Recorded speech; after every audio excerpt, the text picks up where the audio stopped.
ಕೂಡ ಬಂದ್ ಆಗಬೇಕು.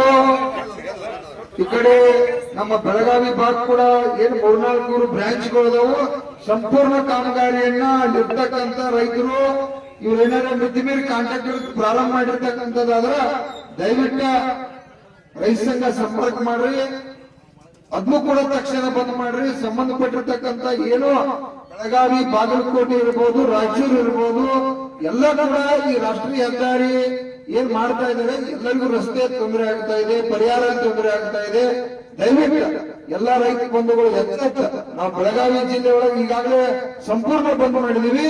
ತಾವು ನಾಳೆ ಬಾಗಲಕೋಟೆಯನ್ನು ಬಂದ್ ಮಾಡ್ರಿ, ರಾಯಚೂರು ಬಂದ್ ಮಾಡ್ರಿ. ಯಾವ ಜಿಲ್ಲೆ ಒಳಗೆ ಬರ್ತೈತಿ ಎಲ್ಲಾ ಜಿಲ್ಲೆಯವರು ಕೂಡ ಈ ರಾಷ್ಟ್ರೀಯ ಹೆದ್ದಾರಿಯ ಕಾಮಗಾರಿಯನ್ನು ಬಂದ್ ಮಾಡಿ ರೈತರಿಗೆ ಸಂಪೂರ್ಣವಾದ ಪರಿಹಾರ ಮತ್ತು ಏನ್ ನಮಗ ಮೂಲಭೂತ ಸೌಕರ್ಯಗಳು ಸಿಗುವವರಿಗೆ, ಸರ್ವಿಸ್ ರಸ್ತೆ ಎಲ್ಲ ಸಿಗುವವರಿಗೆ ಅವರ ತಕ್ಷಣ ಏನೋ ಜಿಲ್ಲಾಧಿಕಾರಿ ಹಲವಾರು ಮತ್ತು ಎಲ್ಲ 4-5 ಮಂದಿ ಎಂಪಿಗಳು ಕರೆದ ಚರ್ಚೆ ಮಾಡಿ ರೈತರ ಎಲ್ಲ ಕೂಡ ಸಾಮೂಹಿಕವಾಗಿ ಕರೆದು ಅವರೆಲ್ಲ ಬೇಡಿಕೆಯನ್ನ ಈಡೇರಿಸಿದಂತ